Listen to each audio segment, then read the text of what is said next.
enfados.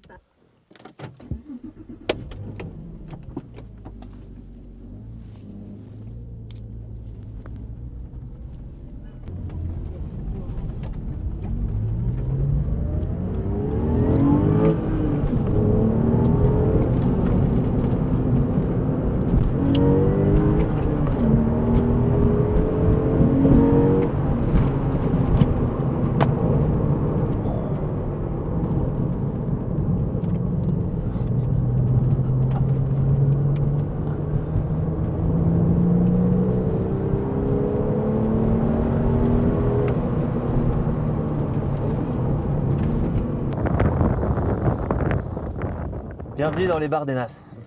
Alors hier j'ai pris la route. Depuis Bruxelles, j'ai traversé toute la France. Je suis passé par la route de la Corniche à Hendaye, c'était splendide. Ensuite j'ai traversé toutes les Pyrénées avec la lumière qui descendait du côté espagnol. C'était un vrai moment de rêve parce que j'en ai longtemps rêvé de le faire avec cette voiture. Ouverture du toit ouvrant. Oh. Qu'est-ce que j'en ai rêvé de ce moment. Là je suis en train de vivre mon plus grand rêve. Alors je suis en route vers le sud de l'Espagne et c'est vraiment cool de faire le mix entre le Grand Nord et le beau soleil d'Espagne, surtout dans cette voiture. Cette voiture elle a 22 ans, elle a une boîte manuelle, c'est un moteur atmosphérique, 3,6 litres, 320 chevaux. C'est une vraie bête sans avoir trop d'électronique. C'est pas une trop grosse voiture, ça reste une petite voiture. Et c'est apparemment une mal aimée parce qu'il y a les phares qui sont pas ronds à l'avant. Et ben moi perso je les adore parce que ça fait année 2000. Et ça tombe bien, je suis de 96, donc j'ai grandi dans ces années et c'est ces années-là qui me font rêver. Même si pour l'instant, ce ne sont pas les plus charmantes.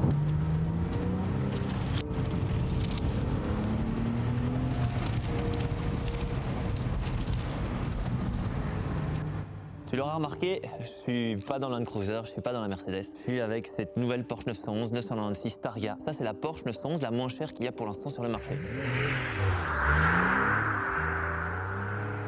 Cette voiture, évidemment, je l'ai achetée pour un plus gros projet qui va prendre du temps. Je ne sais pas du tout jusqu'où il va aller, mais au moins, je vais essayer. Et j'ai envie de dire, c'est ça le plus important. Alors là, je suis en route vers le Portugal. Mon meilleur pote d'enfance a construit là-bas une tiny house en plein milieu de la campagne. Et je vais aller la découvrir pour la première fois de mes propres yeux.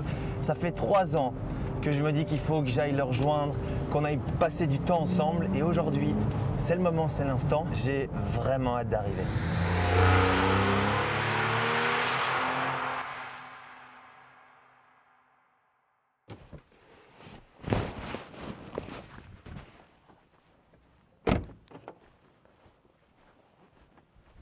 Je viens d'arriver chez Igor. C'est plus mon frère d'ailleurs que mon meilleur pote.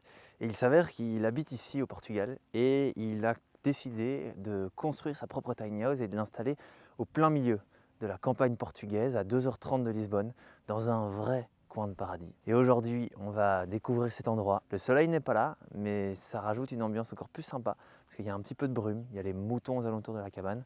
C'est juste splendide.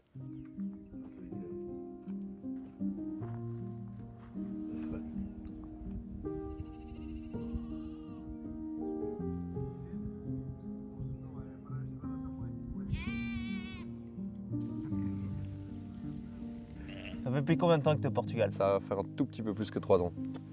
Et pourquoi tu es venu ici? J'ai commencé à travailler le bois en Belgique pendant le confinement. J'ai trop kiffé travailler le bois et je me suis dit il me faudrait une formation spécialisée dans le bois. J'ai trouvé une fondation à Lisbonne qui est spécialisée en sculpture du bois, en marqueterie et en menuiserie. Et j'ai tellement kiffé que j'ai été voir, je suis tombé amoureux et puis je suis parti. Et c'était 2 ans normalement de formation, mais avec le Covid, ça a pris 3 ans puisqu'il y avait encore des phases où on ne pouvait pas aller en cours. Et qu'est-ce qui t'a donné l'idée de lancer ce projet Lognest? En fait, ça a commencé parce que avec mon meilleur ami ici au Portugal, qui est Loïs, on adore aller rôder, comme on appelle ça. C'est genre partir avec la voiture, dormir à l'arrière et juste explorer les paysages portugais. Et on a beaucoup fait les côtes et puis on a commencé à partir un peu dans les terres. On se disait, mais c'est dingue comme, en fait, juste tu te poses à un endroit. Bon, je pense que toi tu connais bien, avec tes vannes et tout, tu t'arrêtes et bam, avec un tout petit peu de confort, tu es au paradis quoi, parce qu'en fait c'est ce qui t'entoure qui te rend heureux. Et donc on s'est dit, mais imagine, on arriverait à trouver genre une façon de le faire où juste on a un peu plus de confort qu'en voiture. Et comme j'avais déjà construit une tiny house en Belgique à la main, j'avais un peu d'expérience dedans et on s'est dit, ok, ben en fait bingo, on habite maintenant au Portugal, on est chaud se lancer en tant qu'entrepreneur et lancer un projet qui nous fait kiffer à la fois parce qu'il y a de la nature, il y a du bois et il y a de la construction, il y a vraiment un projet qu'on aimait bien derrière. Donc, Et c'est quoi le projet Lognest en tant que tel? à la base, on s'est dit, ça va être 5 tiny houses au Portugal. Donc ça va être 5 tiny houses qui sont sur roues et qu'on peut vraiment déplacer. Parce que les tiny houses aujourd'hui, c'est un peu des tiny houses, on fait semblant que ça peut bouger et ça reste à un endroit. Mais nous, on voulait vraiment qu'on puisse explorer le Portugal à travers nos tiny houses, tu vois. Et puis on s'est vite rendu compte que financièrement, c'était pas évident. 5 tiny houses, c'était beaucoup plus que ce qu'on pensait. Et donc on s'est dit, ok, 3. Puis au final, on a fait un peu des devis. Ok, une tiny house, c'est bien en fait. C'est bien si on va faire une tiny house. Du coup, on a terminé par faire une tiny house, mais une belle tiny house. On s'est dit, c'est notre première, on est chaud vraiment, un truc qui est à l'image de ce qu'on a comme idée derrière le projet. Quoi, tu vois. On a commencé cette tiny house là, qu'on a fait faire par un architecte, mais qu'on a designé nous-mêmes avec l'architecte. Fait construire en aidant un peu à la construction, mais on l'a pas construite entièrement nous-mêmes. Et donc Lognest, c'est quoi? C'est une tiny house dans un endroit. C'est une tiny house éphémère parce qu'elle peut être là et dans 3 mois, elle sera dans un autre endroit. Celle-ci, dans 3 mois, elle sera au bord de la mer. J'adore. Ici, tu as l'expérience d'être dans la campagne portugaise avec les moutons qui t'entourent. Sur le monde. Te découvrir un endroit du Portugal, une expérience perdue au milieu de la nature où au final tu te retrouves avec toi-même et tu prends le temps d'apprécier les petites choses de la vie comme le charbon qui veut pas prendre. Ouais, non mais je sens qu'il prend derrière. Comme une aubergine et 2 poivrons qui grillent sur un micro barbecue. On n'a pas besoin de beaucoup plus. Cette cabane est en location, tu peux la retrouver sur Airbnb. On la retrouve sur Airbnb et on peut la louer. Là, c'est le tout début, donc on n'a pas encore beaucoup de reviews, mais on a 5 étoiles sur nos 3 premiers reviews, donc on est au top.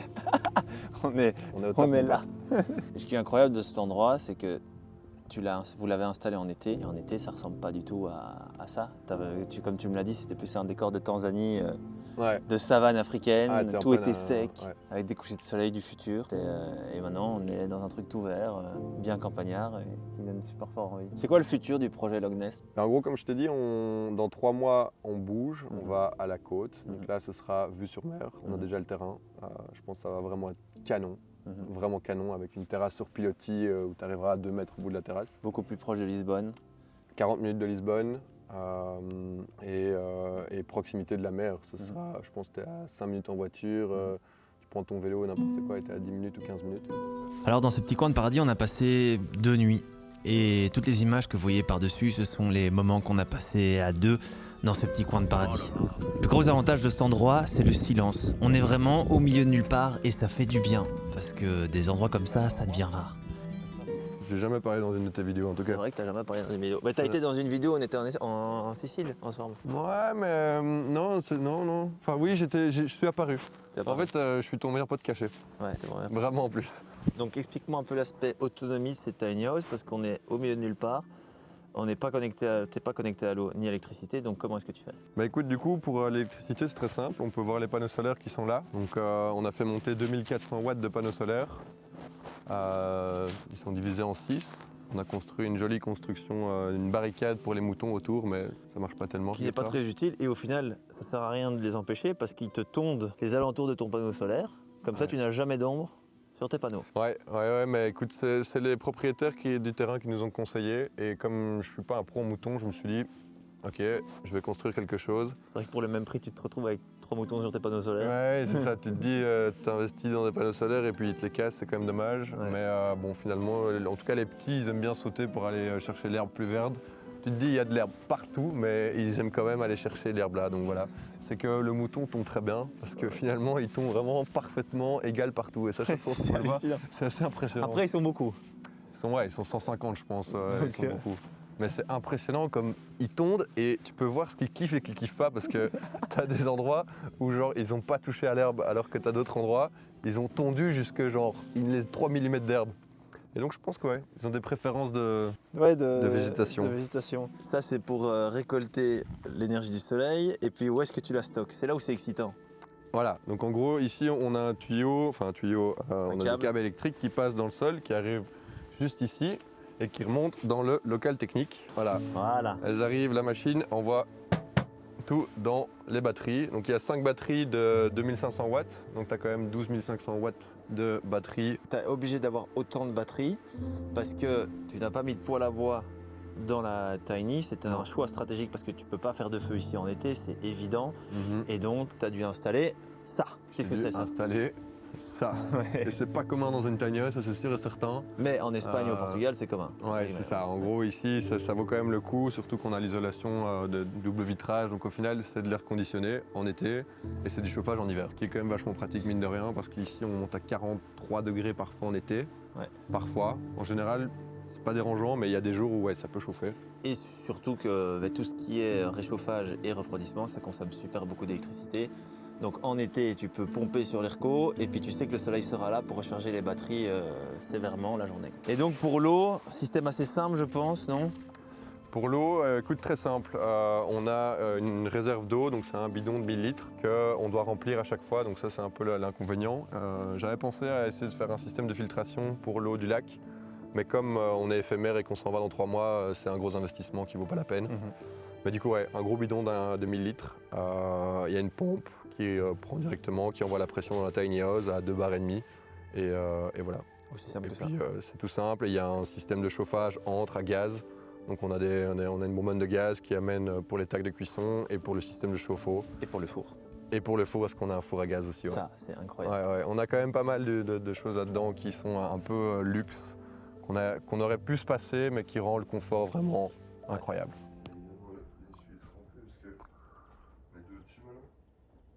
T'es prêt, frère?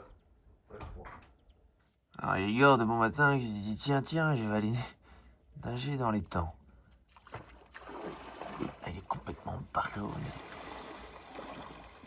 Ça donnerait limite envie d'y aller.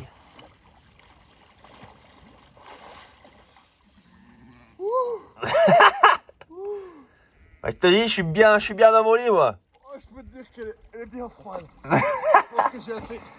Un truc vraiment chouette dans cette tiny house sont les vitres que tu as quand tu dors. En été comme en hiver, ça fait très très plaisir de se réveiller avec comme une impression d'être dehors, tout en étant bien confort à l'intérieur sous le lit. Et cette vitre là, elle est faite pour pouvoir admirer les étoiles quand il n'y a pas de nuages forcément. Il y a aussi une autre petite télécommande comme ça pour pouvoir ouvrir cette fenêtre pour avoir vraiment un max d'air qui circule en été. En plus de l'ERCO qui peut fonctionner. C'est super bien pensé. Aujourd'hui, il fait complètement nuageux, mais ça n'enlève rien du plaisir. On se réveille doucement en se faisant des petites crêpes. Et on va emballer toutes les affaires pour partir vers Lisbonne, parce qu'on a prévu une activité pour cet après, même sous la pluie, qui s'annonce très costaude. Ça fait plus de 1 an que je n'ai plus réellement fait ça. Et faire ça avec Igor, c'est un énorme plaisir, parce que c'est avec lui que j'ai appris à faire ça. Qu'on faisait ça presque tous les week-ends quand on était un peu plus petit. Et avant de se diriger vers Lisbonne pour la nouvelle activité de la journée, comme tu le sais, NordVPN sponsorise cette vidéo. Et comme tu le sais aussi, NordVPN, c'est une application qui te permet de sécuriser ton accès à Internet sur ton ordinateur et sur ton téléphone via une application que tu peux installer sur tous tes appareils, en gros. L'importance de sécuriser ces données quand tu navigues sur Internet, c'est notamment quand tu te connectes à un réseau Wi-Fi d'un hôtel, quand tu te connectes à un réseau Wi-Fi d'un restaurant, d'une gare, d'un aéroport, etc. C'est toujours malin de penser à activer le NordVPN et quand tu l'installes sur ton téléphone, forcément ça s'active automatiquement, ce qui est assez pratique. Et il y a un argument qui revient quand même assez souvent, c'est que NordVPN ça coûte pas très cher si tu prends un abonnement sur du très long terme et tu peux vite le rentabiliser si tu as l'habitude de bouger, de voyager, parce que tu peux facilement rembourser l'abonnement qui n'est vraiment pas très cher, l'équivalent d'un café par mois, quand tu réserves des bus, des hôtels, des avions, des trains et j'en passe en utilisant NordVPN. Et à noter que pour cette fin d'année, tu reçois une carte cadeau Amazon d'une valeur allant jusqu'à 30 € sur un abonnement de 2 ans. Si ça t'intéresse, tu peux cliquer dans le lien en description ou utiliser le code promo GregSway. Si tu prends un abonnement de 2 ans, tu auras 4 mois gratuits. Et en cliquant sur le lien, tu supportes la chaîne. Donc au final, tout le monde est content. Allez hop, nous, direction Lisbonne. Je suis bien content d'avoir ce petit haillon qui s'ouvre à l'arrière. Un vrai pick-up, je vous dis. Un vrai auto-voyage. Ouais, nickel. On prend notre réserve de citron avant de s'aventurer vers Lisbonne. On est 1 heure en retard, ce qui est un petit peu embêtant. Mais c'est la vie. Des vrais British. Ouais. Ah, je pousse. Vas-y.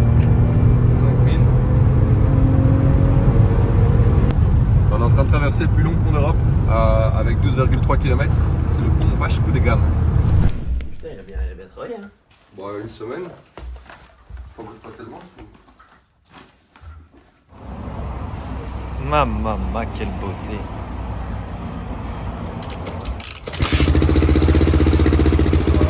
Oh là là là là. C'est pour ça qu'on a pris la direction de Lisbonne, parce que Igor il a une XC350 ici sur place.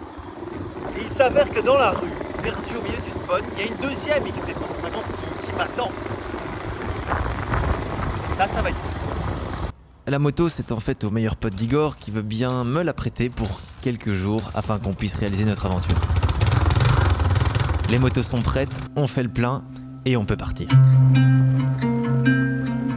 Dès les premiers tours de roue, j'ai un énorme sourire qui apparaît sur mon visage. Ça fait plus d'1 an que j'ai plus fait de moto et mon Dieu, j'avais complètement oublié cette sensation énorme de liberté. Mec, c'est trop. En gros, notre objectif aujourd'hui, c'est d'arriver tout là-bas, tout au fond.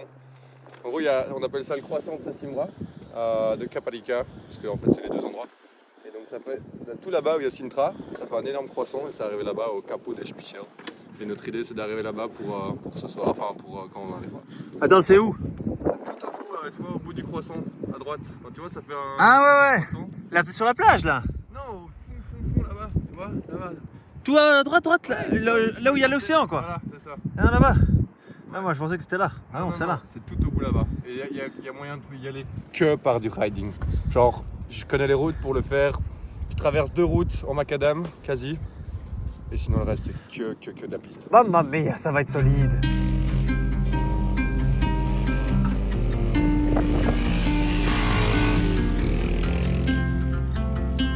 On a quitté Lisbonne, on a fait le petit plein. Maintenant on est prêt pour régler les pistes. C'est un rêve que j'avais avec Igor depuis plus de 3 ans de venir ici le voir au Portugal.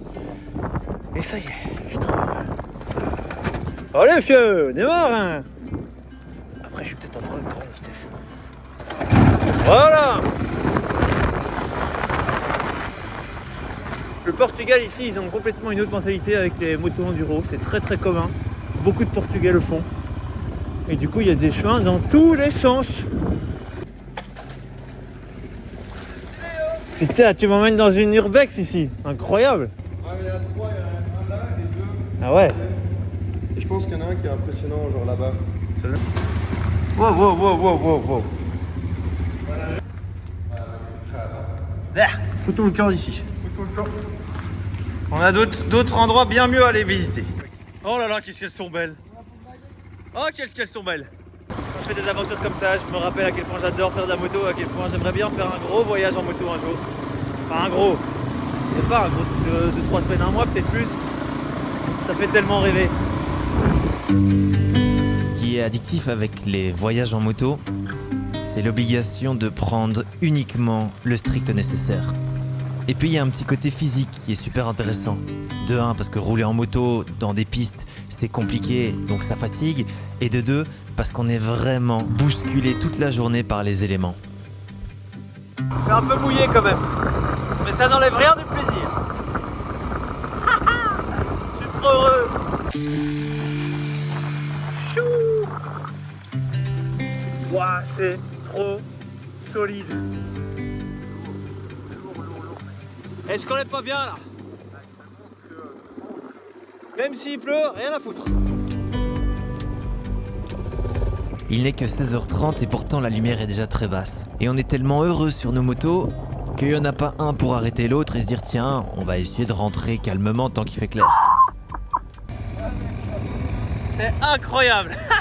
Avec Igor, généralement, on attend qu'il y ait un problème avant de s'arrêter parce qu'on kiffe tellement Bon, je te suis. qu'on ne sait absolument pas s'autogérer. Ok, ça va. Ça devient dangereux, ouais. Ça va. Je suis tombé tout doucement. Ouais. Ouais, mais je pense qu'il faut essayer de reprendre le chemin là. Ouais. Et en fait, en remontant par là, on va retrouver une route. Là, il faut. On reprendra ici demain s'il faut, mais là, ça va vraiment devenir dangereux. Faut Ouais. s'aventurer. Mais même là, c'était pas possible, mec. Là-bas, là. Ah, mec, mais c'est de la balle, hein, mec. Et quand il fait sec, enfin, c'est vraiment possible, quoi. Ici, Ouais. c'est level hardcore. C'est ça qu'on aime, non? Je viens de coucher gentiment la moto, mais ça va.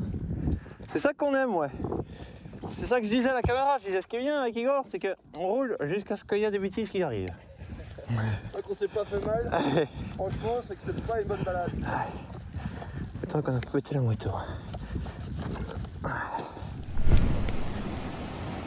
Il faisait complètement noir et là on a commencé à se faire complètement doucher.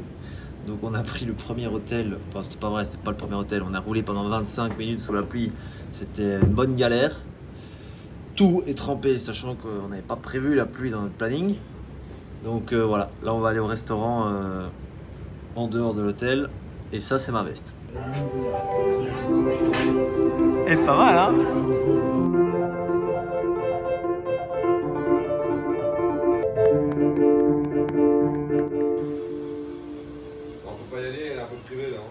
Je sais pas.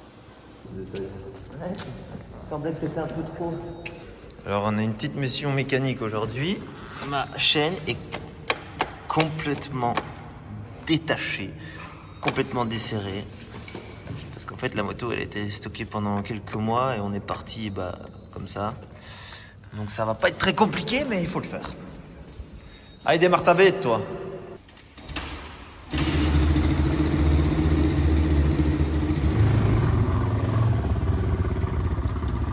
On a littéralement les meilleures motos pour faire ce genre de voyage parce que ce sont des motos très confortables. C'est pas ultra technique comme moto mais ça a pas mal de puissance, des 350 c'est entre guillemets suffisant sachant qu'on n'a pas beaucoup de bagages. Et là avec même si c'est pas grand soleil c'est vraiment du pur bonheur. Oh on va grincer un petit peu là. Là ce matin mais on a juste roulé vers le garagiste assez rapidement. Et on a trouvé quelqu'un qui voulait bien juste nous prêter 2 clés pour pouvoir resserrer les chaînes. Ça prend 1 minute à faire. Et au moins maintenant je n'aurai plus ma chaîne qui saute. Et la moto elle va pouvoir rouler toute la journée. Donc on est super content. Alors à Lisbonne il y a un petit fléau qui tourne. C'est qu'il y a beaucoup de vols d'essence. C'est-à-dire que quand tu gardes ta moto, ils viennent simplement couper cette durite. Et puis après ils se servent, ils mettent une petite bouteille, ils récupèrent ton essence dans ton réservoir. C'est pour ça que j'ai dû siphonner cette moto là pour mettre de l'essence dans celle-là. Parce que celle-là était garée. Et le réservoir était complètement à sec. Greg, t'as pensé quoi du siphon? On n'a pas filmé mais je viens de siphonner la moto d'Igor pour mettre dans celle-là. J'ai de l'essence plein à la bouche, je le souhaite à la fin. Voilà, ici on peut voir le tuyau. Et là il y a peut-être encore un peu de bave de Greg. Il a pas kiffé, il a dû recommencer 4 fois le pauvre. Quand t'es en aventure, t'es en plein milieu dans la merde et que t'es sûr que t'as pas de pompe à 100 km, tu le fais toi. Mais là, horrible. on n'était pas obligé. Et donc là, on va racheter une petite durite parce qu'elle est beaucoup trop courte. Comme ça, on va pouvoir la remettre bien tranquillement et tout sera réglé. Les 2 chaînes sont retendues et on a remis une petite durite là toute neuve avec le filtre bien mis, prêt pour partir. On reprend notre route avec une matinée plutôt sèche, mais des terrains bien humides et glissants. J'arrive pas à me mettre debout. Ce qui est bien, c'est qu'on arrive vers le soleil. Dieu, elle recorde jamais les chutes. Allez, vas-y Yuri, donne tout. Là, je peux te dire que moi, avec mes petits pneus là, ça glisse bien. Allez, on va essayer de pas faire une Igor. T'es pas sérieux? T'es pas sérieux? En fait, le problème, c'est que ce genre de chemin, c'est totalement praticable en été quand il fait sec, mais dès qu'il fait un petit peu humide, ça complique vachement la chose. Continue. Tu veux peut-être que je la conduise jusqu'en haut?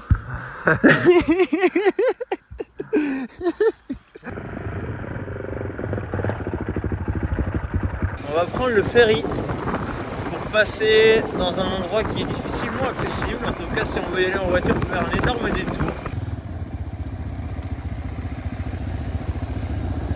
Après 1 heure d'attente, on prend le ferry pour aller où, quoi? On va à Troya. On va à Troya. Et Troya. On a attendu 1 heure et on a failli rater le ferry parce qu'on était juste à côté en train de regarder des vidéos. On a raté le premier déjà. Et on a raté le premier déjà, ouais. On est arrivé, le ferry est parti et du coup on a dû attendre 1 heure et on a failli le rater. Mais c'est pas grave, on est dessus, on a 10 minutes de traversée. C'était 11 € et puis la balade continue. Hein. Ah ouais, là on se fait bien rincer quand même. Hein.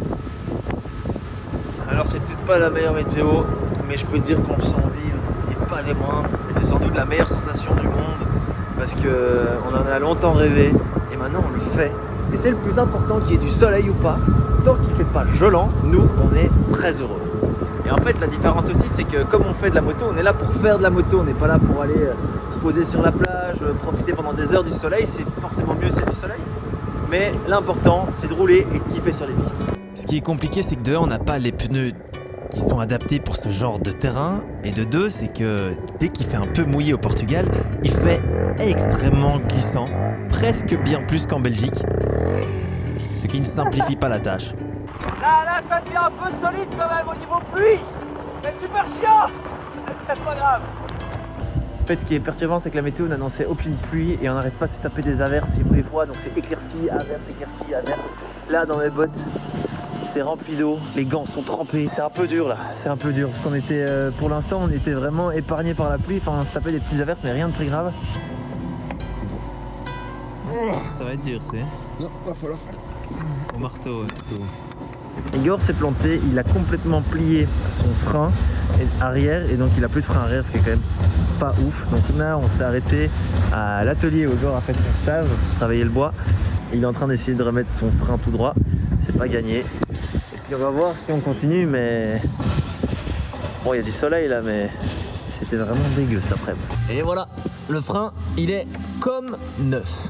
Le frein est réparé, on est un peu séché et surtout il y a un peu de soleil, en espérant pour la fin de journée que ça nous fasse un petit plaisir.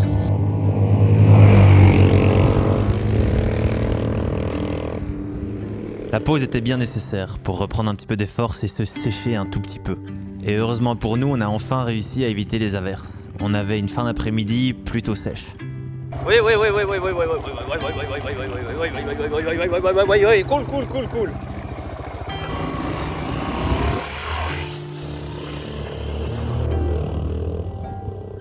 On aurait pu continuer comme ça pendant des jours, mais on devait tout doucement reprendre la direction de Lisbonne. Alors c'est vrai qu'on n'a pas tant roulé que ça au final, mais ce qu'on a vu et fait sur le chemin en valait vraiment la peine. On a passé un moment entre meilleurs potes à faire ce qu'on rêvait depuis bien longtemps, et découvrir le Portugal de cette manière, je pense que c'est le meilleur moyen de le faire, car ça permet vraiment d'aller partout dans un pays qui cache de nombreuses surprises. À la fin de la journée, il faisait complètement noir, on a repris la direction de Lisbonne et c'est là que nos chemins se sont séparés après un bon restaurant coréen.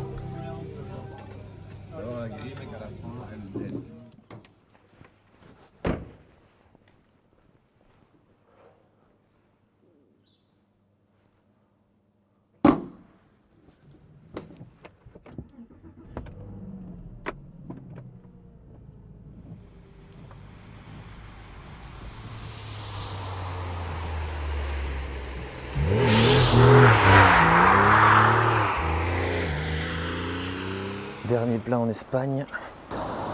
Tu serais très étonné de savoir que c'est ma voiture qui consomme le moins. En tout cas sur autoroute et quand tu tapes pas dedans. Mais en termes de rapport consommation-vitesse, elle consomme pas tant. Sur autoroute, en roulant assez bien, elle consomme en dessous des 10 litres, ce qui est pas mal, c'est-à-dire qu'elle consomme moins que la Cox, plus de 2 fois moins que le Capitaine Oscar. Et quand même, le Land Cruiser a du 110-115, il consomme bien 15-16 litres de diesel. Alors qu'elle, 9 litres 7, plus ou moins. Ah, gracias. Hier, j'ai quitté Lisbonne sous la pluie, c'était vachement intense après ces 3 petits jours avec Igor qui étaient vraiment du pur bonheur. Ça me faisait tellement plaisir de le retrouver là-bas au Portugal, de découvrir sa belle Tiny, le beau projet qu'il a fait. Et puis cette balade en moto, c'était juste la cerise sur le gâteau. J'espère que tu as apprécié tout autant que moi. Alors tu t'en doutes, ce projet avec la voiture, je l'ai déjà dit, mais il peut aller très loin. Je ne sais pas encore jusqu'où il va aller, ça va dépendre du travail que je vais mettre dedans, de tout ce qui va se passer, s'il y a des marques qui peuvent suivre le projet, etc. Parce que tout ça n'est pas gratuit, forcément. Et donc voilà, j'ai juste envie de me faire kiffer. Et c'est comme ça que j'ai commencé YouTube. Ça n'a pas toujours été le cas, mais aujourd'hui, c'est ma ligne directrice. Donc accroche-toi, parce que ça va être costaud. Le lien NordVPN est dans la description et n'oublie pas, si tu veux 30% sur le site rose.store, c'est maintenant ou jamais tant qu'il y a du stock.